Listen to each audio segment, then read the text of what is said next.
Ya pemirsa, harusnya ini jadi hal yang positif ya buat ke depan. Karena kan memang angka kematian tertinggi juga salah satunya ini penyebabnya adalah TB. Di Indonesia sendiri ini kita ranking kedua ya, bukan kebanggaan sebetulnya ya. Ranking kedua untuk kasus terbanyak kasus TB paru kematian, gitu ya. Gitu. Iya betul, di negara, di dunia aja itu setiap harinya ada 4.000 lebih begitu ya kematian karena TB. Tapi mungkin masih menuai pro kontra, Rivi. Terutama yang kontra ini masih khawatir gitu dengan adanya bantuan pembiayaan dari Bill Gates ini, apakah nanti ada dampak seperti misalnya kebijakan kesehatan nasional kita mungkin akan tidak mandiri begitu ya, terpengaruh dengan pembiayaan asing gitu. Nah itu juga akan kita bahas. Oke, untuk membahas itu dan menguak itu semua, kita hadirkan narasumber yang kompeten sekali nih pagi ini ya. Di Apa Kabar Indonesia Pagi. Sudah lama tidak berjumpa dengan Profesor Dr. Erlina Burhan. Ini peneliti utama Nasional Vaksin Tuberkulosis. Selamat pagi. Assalamualaikum. Selamat pagi. Sehat, Assalamualaikum. Bu Dokter? Alhamdulillah, sehat banget. Alhamdulillah bisa di studio sehat berarti insya Allah. Dan juga yang luar biasa nih Dokter Widiawati, juru bicara Kemenkes RI yang bergerak dari Banten tadi pagi, subuh-subuh. Demi datang ke sini ya, Demi datang ke sini kita. gitu. Bu Wid, terima kasih. Terima sudah kasih, sudah Bu hadir. Wid. Sehat ya? Alhamdulillah. Alhamdulillah. Oke, saya ingin pertama langsung ke Dokter Erlina deh. Dokter Erlina, sebetulnya kalau bicara soal vaksin tuberkulosis ya, itu apakah memang baru saat ini aja? Karena masyarakat kan melihat kan Heboh, kemarin itu ada orang nomor 1 lah bisa dikatakan kekayaannya gitu datang ke Indonesia. Atau memang Indonesia sendiri sudah mandiri, sudah menjalankan proses vaksin ini begitu Bu? Jadi vaksin M72 ini prosesnya sudah panjang sebetulnya. Panjang ya prosesnya? Sudah lama, 26 tahun yang lalu inisiasinya. Itu diinisiasi di Belgia oleh GSK. GlaxoSmithKline itu perusahaan farmasi bersama-sama dengan para ilmuwan, tentu saja researcher dan akademisi. Mereka mulai dengan penelitian di laboratorium tahun 1999. Lalu setelah dilihat ada potensi untuk vaksin, baru dilakukan uji preklinik namanya, itu di hewan coba, mulai dari tikus sampai ke primata non-human, itu kera ya, yang mirip karakternya dengan manusia. Nah setelah hasilnya menunjukkan potensinya bagus dan juga keamanannya cukup baik, barulah boleh lanjut ke uji klinis namanya. Uji klinis itu dari penelitian, penelitian di manusia. Dan itu juga nggak buru-buru, ada fase-fasenya, fase 1, fase 2, fase 3, dan masing-masing fase itu ada mungkin 3-4 tahun gitu ya, bahkan 5 tahun. Per fasenya itu? Iya, fase satunya bukan di negara seperti Indonesia loh, di Belgia, di Switzerland, di Amerika Serikat, dan juga yang negara yang berkembang di Filipina. Ya, karena pada fase 1 ini menunjukkan hasil yang juga baik, potensinya bagus untuk keberhasilan, maka kemudian baru dapat izin lanjut ke fase 2. Dan untuk fase 2 ini butuh partisipan yang lebih banyak dibandingkan fase 1. Artinya apa? Artinya butuh dana yang cukup besar. Nah ini mulai tahun 2014 nih fase 2. Nah, 2014 ya? 2014. 99 ke 2014. Jadi Glaxo dan beberapa konsorsium juga berusaha mencari dana. Akhirnya yang step in adalah Bill and Melinda Gates Foundation. Ini? Ya, yang mendanai fase 2 ini. Dan fase 2 ini hasilnya juga baik, makanya kemudian konsorsiumnya lanjut, dan bahkan untuk fase 3 bukan Bill and Melinda Gates Foundation saja yang memberikan donasi, tapi juga banyak yang concern. Iya, Wellcome Trust dari Inggris. Ya. Itu efek sampingnya sejauh ini gimana? Efektivitasnya berapa persen? Efektivitas di fase 2 itu 50%. Tapi itu sudah menunjukkan suatu memenuhi syarat untuk dibuat ke fase berikutnya, dilanjutkan maksudnya. Dan mudah-mudahan di fase 3 ini efikasinya akan lebih tinggi lagi, dan juga dengan keamanan yang memang sudah terbukti sebelumnya aman, dan mungkin fase 3 ini lebih aman lagi. Dan melibatkan 20.000 partisipan loh. Wih, di 5 negara. Bertambah terus ya. Makin tambah terus. Siapa yang mampu membayar? Berarti ini ya sekarang kalau bukan filantropik. Berarti sekarang itu Indonesia itu di fase ketiga masuknya ya? Iya. Dan itu menurut saya suatu keberuntungan. Kenapa? Ya karena ya akhirnya kita ikut dalam suatu uji klinis yang Indonesia ikut aktif. Ikut aktif berkontribusi. Yang mana kalau ini berhasil kan nama Indonesia juga tercatat kan. Kita bukan saja penonton seperti selama ini. Dan kita juga perlu tahu semua obat yang ada sekarang, semua vaksin itu lewat fase-fase yang sama. Oke. Nah, jadi kalau ada yang nggak setuju ya nggak akan pernah ada temuan, tidak. Dan kemajuan teknologi dan inovasi ini akan berkembang terus. Kita harus ikut di dalamnya, jangan jadi penonton. Untuk kita di tanah air sendiri, kasus tuberkulosis ini sudah mengkhawatirkan fasenya. Iya, sudah lama sekali ya bahwa kita tidak membaik ini ya. Kalau di dunia ada 10,8 juta kasus TB baru yang aktif, Indonesia itu 1.050.000. Artinya apa? Artinya 10% kasus TB di dunia itu ada di Indonesia. Jadi kita butuh banget inovasi, kemajuan teknologi untuk menemukan, untuk mengobati sampai sembuh dan juga untuk pencegahan.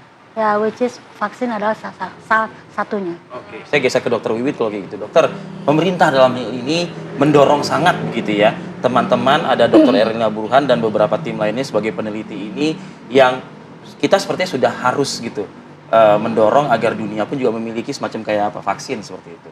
Prosesnya ini nih gimana? Bisa diceritain nggak? Kira-kira? Iya, tadi kan seperti diutarakan sama Dokter Erlina bahwa ini sebenarnya sudah berlangsung lama sekali. Dan kita tahu bahwa TB itu nomor 2 ya di Indonesia.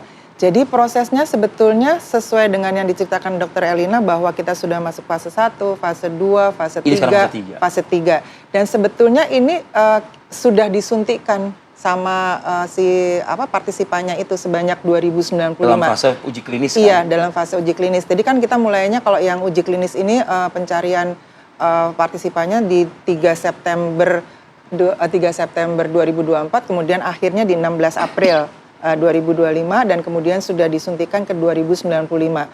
Ya, kita berharap bahwa kalau suatu negara itu punya sebuah ketahanan kefarmasian, maka kita akan bisa mengembangkan vaksin dan obat. Dan seperti tadi dikatakan, kita bangga loh kita ikut. Prosesnya ini berjalan dengan baik. Prosesnya ini cukup ketat dipantau oleh kalau di Indonesia sama BPOM, kemudian ada komite etik, ya kemudian ada komite yang lain dan kemudian para pakar di Indonesia. Jadi kalau pakarnya tuh ada ahlinya sendiri, ada perawatnya, ada laboratorium. Oh iya, kalau Dokter Erlina mah itu ketuanya deh gitu ya. Terus kemudian diawasi dan dipantau. Jadi kita ini enggak uji klinis begitu saja. Dan seperti isu-isu bahwa katanya saya agak kalau isu saya juga banyak mendengar juga nih. Makanya saya lurusin di sini karena jadi karena ini sangat ketat, ada komite, ada pakar, salah satunya Dr. Erlina, kemudian ini juga sudah dilindungi dan kemudian dipantau, sudah disuntikan dan tidak ada efek samping yang berarti ya, Dr. Erlina. Jadi yang kalau isu yang sekarang dilurusin aja, jadi si partisipannya tuh jangan dibilang kayak yang seperti isu itu, saya nggak akan sebutin tapi seperti isu itu, tapi itu adalah mitra dan kita harus terima kasih juga karena kenapa mereka itu mau loh mendedikasikan dirinya untuk diperiksa sebagai sukarelawan. Ini sukarelawan aja, kalau misalnya mereka nggak mau juga nggak apa-apa, dan kalau misalnya mereka tengah-tengah mengundurkan diri dong, boleh aja mengundurkan diri. Dan juga mereka ini dipantau, didampingi oleh konsultan dan juga diberikan asuransi kalau ada apa-apa.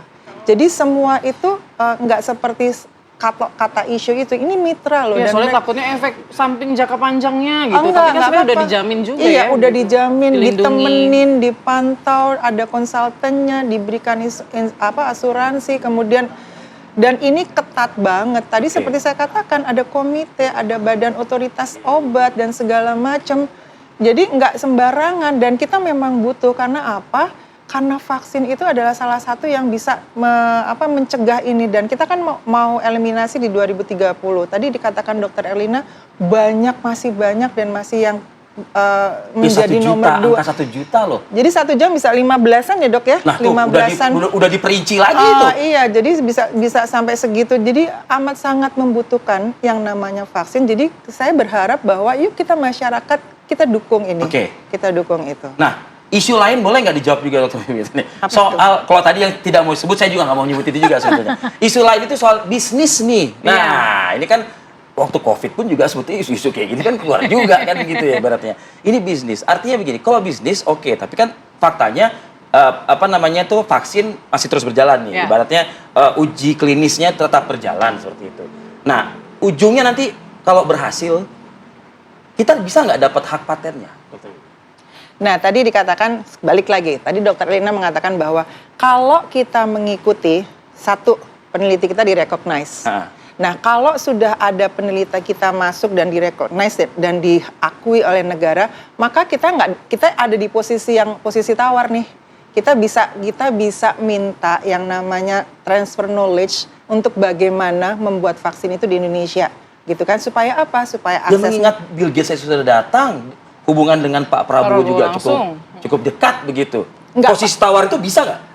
Lah itu kan sekarang penelitian. Ini kan Bill Gates ini mendanai penelitiannya. Itu. Ya, enggak apa. Jadi kita coba berpikir. Saya khawatirnya mereka merasa punya rights-nya gitu misalnya. Kita kan pasti ada pembahasan sendiri. Kita coba berpikir bahwa semua dilakukan untuk masyarakat gitu. Kadang sekarang kembali lagi TB-nya tuh nomor 2 loh. Dan penelitinya sudah bekerja begitu beratnya. Terus kemudian sukarelawan sudah ada. Nah, ini kan sebenarnya arahnya nanti kalau misalnya vaksin itu baik, bermanfaat, maka tadi posisi tawar, kemudian kita bisa dapat transfer knowledge, kemudian kita bisa memproduksi sendiri, maka akan lebih murah, gitu kan? Akan lebih murah dan lebih banyak aksesnya bisa dijangkau. Jadi coba berpikir bahwa kita punya masyarakat Indonesia yang sakit TB itu banyak banget, yang meninggal tiap jam tuh banyak banget. Semua kembali lagi untuk masyarakat. Jadi kita utamakan itu dulu gitu ya. Berjuang kan pemerintah juga berjuangnya untuk masyarakat. Kita kan kepingin Indonesia itu apalagi 2045 adalah Indonesia emas. Kita kepingin semua insya Allah sehat. Ya kayak Bu Erma saya kan kepingin sehat juga ya Bu ya. Nah, iya kan, jadi ayo kita dukung itu yang namanya semua kegiatan untuk masyarakat baik vaksin atau obat. Bagaimana juga garda terdepan dalam proses uji klinis vaksin ini, Profesor Dr. Erlina Burhan menanggapi isu tersebut usai jeda, dokter. Kita akan kembali saat lagi.